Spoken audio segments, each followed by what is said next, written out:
Jordan Peterson, the man who built his entire career on supposedly fighting postmodern relativism and demanding intellectual precision, gets caught in his own web of meaningless word salad when asked the most basic question in Christianity: do you believe Jesus physically rose from the dead? What follows is 5 minutes of the most embarrassing pseudo-intellectual tap dancing you'll ever see, as Peterson desperately tries to sound profound while saying absolutely nothing of substance.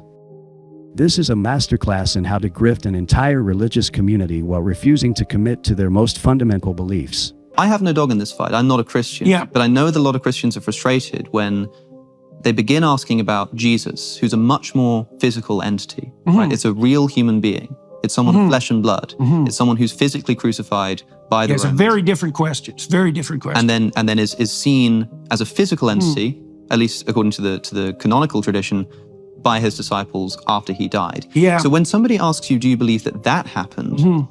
And when I've seen you asked about that question, you tend to still speak in terms of the psychological and the mythological. I think the frustration is that, as you've just said, Yeah. these are I two don't different mind conversations, frustrating right? Christians in that regard either, because the truth of the matter is, with regard to the gospel accounts, that the mythological and the historical are inextricably cross-contaminated. Sure. There's no pulling out the historical Jesus, right? That's a non-starter. He's just been asked a straightforward question about whether Jesus physically rose from the dead, and his response is to immediately retreat into academic gibberish about cross-contamination between mythological and historical accounts. What he's really saying is, I can't give you a straight answer because that would require me to actually take a position, and taking positions is bad for business. The phrase, inextricably cross-contaminated, is pure academic theater. It sounds impressive to people who mistake complexity for profundity, but it's completely meaningless in this context. Peterson is essentially arguing that because the gospel accounts contain both historical claims and theological interpretations, we can never know what actually happened. But that's absurd. Every historical document from the ancient world contains both factual claims and interpretive frameworks. That doesn't mean we throw our hands up and declare history unknowable. What's really happening here is that Peterson has discovered he can make a fortune selling Christianity to Christians without actually being Christian himself. He gets all the benefits of being seen as a defender of Western Christian civilization while maintaining the intellectual flexibility to pivot away from any specific Christian claims when pressed by secular academics.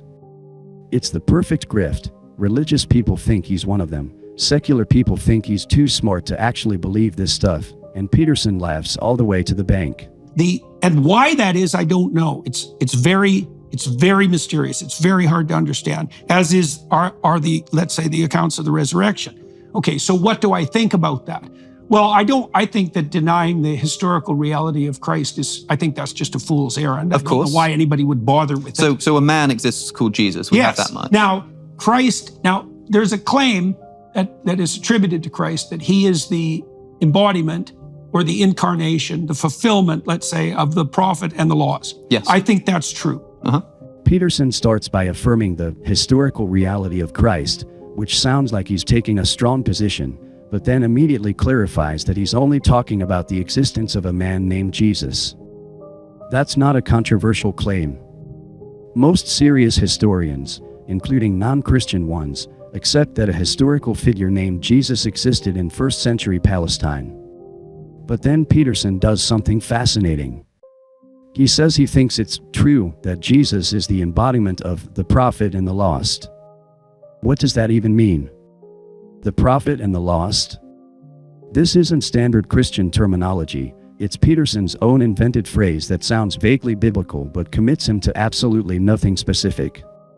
It's theological-sounding nonsense designed to make Christians think he shares their beliefs while giving him maximum wiggle room to reinterpret everything later. This is the Peterson method in a nutshell. Use religious language stripped of all specific content, speak with confidence about concepts you've deliberately made meaningless, and let your audience project their own beliefs onto your empty statements. It's brilliant marketing and intellectual fraud rolled into one. Yeah. What does that mean? Well, I think it's in the Gospel of John. I think Gospel of John closes with a statement that's something like, if all the books that were ever written were written about the gospel accounts, that wouldn't be enough books to explain what had happened. Yeah, if all the things that Jesus did. Yeah. The verse in John is about the abundance of Jesus's actions, not about the interpretive complexity of the gospel accounts.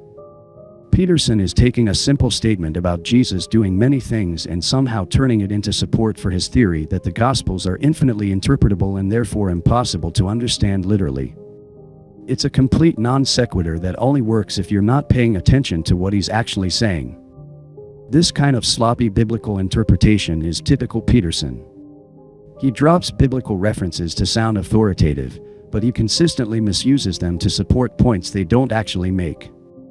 It's intellectual name-dropping designed to impress people who won't check his work. Yeah, and there's a truth in that. The truth is that profound religious account is bottomless, and the biblical representations are like that. There's no limit to the amount of investigation they can bear, not least because the text itself is deeply cross-referenced. So there's an innumerable number of paths through it. It's like a chessboard.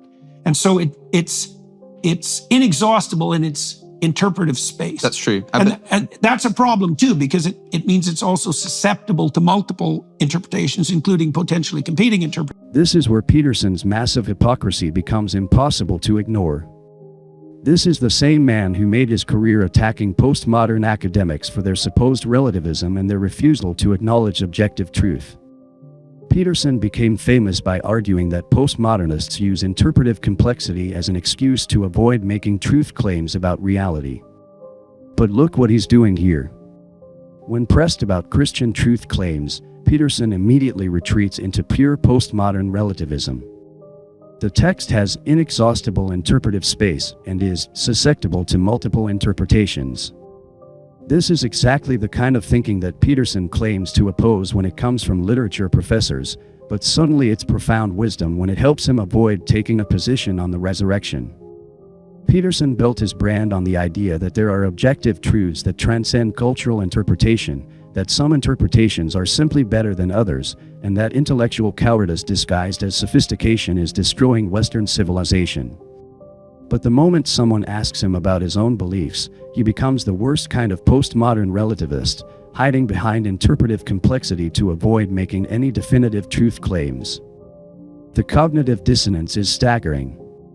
He has strong opinions about everything except the religious beliefs that supposedly form the foundation of his entire worldview. I think a lot of people interpret Paul, for example, the earliest New Testament source, as saying that if Jesus did not literally rise from the dead, if there was not a man who stopped breathing and then started breathing again, then your faith is futile and you're still in your sins. That is, Christianity is undermined. Now, that means that, and Paul doesn't say sort of believing that that's false is really bad. He says, if you do not believe this proactively, then your faith is futile. That's the problem I have with that. If you don't proactively believe that yourself, then I think when a Christian asks you, do you believe in the resurrection of Jesus? Are you a Christian? I think you must be committed to saying no, at least under that interpretation of Paul. And even if you're not sure, I mean, it's fine if I say to you, do you think that a man physically rose from the dead? And you say something like, well, I don't know. I mean, I wasn't there, but I think it has a lot of mythological significance, or I think that maybe it happened in a different sense, or it happened in the sense that good fiction happens. Alex is referencing Corinthians, where Paul explicitly states, and if Christ has not been raised, your faith is futile. You are still in your sins. This is about as clear as biblical theology gets. Paul is saying that Christianity stands or falls on the historical reality of the resurrection. If it didn't happen literally, the whole thing collapses. Peterson's response reveals everything wrong with his approach to Christianity. He treats Paul's crystal clear theological statement as just another text open to infinite interpretation. Paul says the resurrection must be historically real or Christianity is false. Paul was perfectly capable of expressing complex theological concepts when he wanted to. When he says the resurrection must be literal or Christianity is futile, he means exactly that. Then fine, but it needs to begin with that caveat of the simple sort of, historically speaking, I don't know. And I know you don't like to pull out the historical Jesus and the mythological, that's a good objection. But it's an important question to ask. No, of course, it's a very good objection. So the So I just did a seminar on the Gospels with a crew of about 8 people, and it was the same crew that walked through Exodus with me with a couple of variations. And we spent a lot of time on the resurrection accounts, for example. And of course, that was the toughest, let's say, that was the toughest morsel to chew and digest. The thing about the resurrection accounts is that they're all, look, so I could say something like this, which will just annoy people, but it doesn't matter. I believe the accounts, but I have no idea what they mean. What does it mean to believe something while having no idea what it means? This is pure gibberish designed to sound profound. If Peterson truly has no idea what the resurrection accounts mean, then he can't possibly believe them in any meaningful sense. Belief requires some understanding of what you're affirming. You can't believe that colorless green ideas sleep furiously because the statement is meaningless. Similarly, you can't believe in the resurrection while claiming to have no idea what resurrection means. This is the Peterson brand in microcosm. Say things that sound meaningful to your target audience while maintaining maximum flexibility to reinterpret everything later. It's sophisticated marketing disguised as intellectual inquiry. When you say you believe the accounts, do you mean, and I hate to be sort of pedantic here, it seems pedantic, but do you mean you believe that these are things that happened such that that's a strange I know you don't state. like that. Let me put it this way. If I went back in time with a Panasonic video camera and put that camera in front of the tomb of Joseph of Arimathea, would the little LCD screen show a man walk out of that tomb? I would suspect yes. Finally, after minutes of word salad, Peterson gives something approaching a straight answer. But notice how even this moment of clarity is hedged. He suspects yes. He can't even commit to his own belief with confidence. But here's what makes this whole exchange so devastating. Peterson just spent several minutes explaining why the resurrection accounts are impossible to interpret literally because the historical and mythological are inextricably cross-contaminated. He argued that the gospel accounts are infinitely interpretable and susceptible to competing interpretations. He claimed that he believes the accounts but has no idea what they mean. And then, when pressed with a concrete hypothetical question, he admits that he thinks a video camera would literally record a man walking out of a tomb. This completely contradicts everything he just said about the impossibility of separating historical claims from mythological interpretation. Either the resurrection is a literal historical event that would show up on video, or it's a complex mythological narrative that transcends historical categories. It can't be both. Peterson's answer reveals that his entire philosophical framework is just elaborate window dressing designed to avoid taking clear positions. When forced to choose between his pseudo-intellectual theorizing and a concrete belief, he abandons all his sophisticated interpretive theory and falls back on literal belief. But he's too intellectually cowardly to own that belief clearly, so he hedges it with suspect. So that to me seems like a belief in the historical event of the resurrection, or at least of Jesus leaving the tomb, which means that when somebody says, do you believe that Jesus rose from the dead? It doesn't seem clear to me why you're not able to just say, it would seem to me yes. Because I have no idea what that means. And neither did the people who saw it. This final statement perfectly encapsulates Peterson's entire approach to Christianity. He's simultaneously claiming that he believes in a literal resurrection while insisting that neither he nor the original witnesses understood what they were experiencing. It's a masterpiece of intellectual incoherence designed to sound profound. But think about what Peterson is really claiming here. He's arguing that the apostles witnessed the resurrection of Jesus Christ, the central miracle of Christianity, the event that transformed a small Jewish sect into a world religion, and they had no idea what they were looking at. This isn't just historically implausible, it's theologically nonsensical. The gospel accounts don't present the apostles as confused about what they witnessed. They present them as initially skeptical, then convinced by the evidence, then transformed by the experience. Thomas doubts until he sees the wounds. Peter preaches boldly after seeing the risen Christ. Paul converts after encountering Jesus on the road to Damascus. These aren't people who are confused about what they experienced, They're people whose entire worldview was revolutionized by what they believed was a clear demonstration of God's power. Peterson's interpretation reduces the foundational event of Christianity to a mass hallucination that nobody understood at the time and that remains incomprehensible today. This isn't Christian theology, it's psychological reductionism dressed up in religious language. Throughout this exchange, Peterson demonstrates that he has no coherent theological framework, no consistent interpretive method, and no genuine commitment to Christian truth claims. His approach to Christianity is purely instrumental. He mines Christian texts for psychological insights, uses Christian language to build credibility with religious audiences, and positions himself as a defender of Christian civilization. But when pressed on the most basic questions of Christian belief, he retreats into academic gibberish and postmodern relativism. The tragedy is that Peterson's influence over Christian discourse is enormous. Thousands of Christians look to him as an intellectual champion of their faith, unaware that he's fundamentally undermining the rational foundations of their beliefs.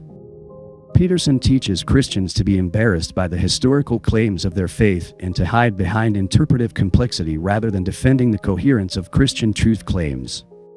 This isn't intellectual sophistication, it's intellectual cowardice that's particularly damaging because it comes from someone who positions himself as a defender of Western Christian values. Peterson is teaching Christians to abandon the very intellectual confidence that built Christian civilization in the first place. The real victims here aren't Peterson's secular critics, who can see through his act easily enough.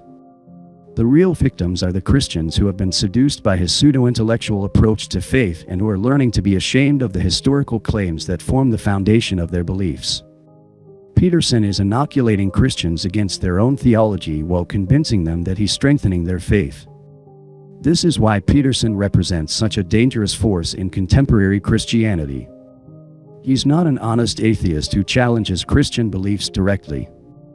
He's not a faithful believer who defends Christian truth claims clearly. He's something much worse, a sophisticated charlatan who corrupts Christian thinking from within while positioning himself as its intellectual champion. Christians deserve better than Jordan Peterson's elaborate con game. They deserve intellectual leaders who can engage honestly with the historical claims of their faith instead of hiding behind pseudo-sophisticated word salad. They deserve defenders who will stand up for the coherence and rationality of Christian truth claims instead of teaching them to be embarrassed by the very beliefs that make Christianity distinctive. Peterson's performance in this interview should serve as a wake-up call for Christians who have been seduced by his intellectual brand. This is what happens when you mistake complexity for profundity and sophistication for wisdom. This is what intellectual fraud looks like when it's packaged in academic credentials and biblical references. Jordan Peterson is not the intellectual champion of Christianity, he's its most sophisticated enemy.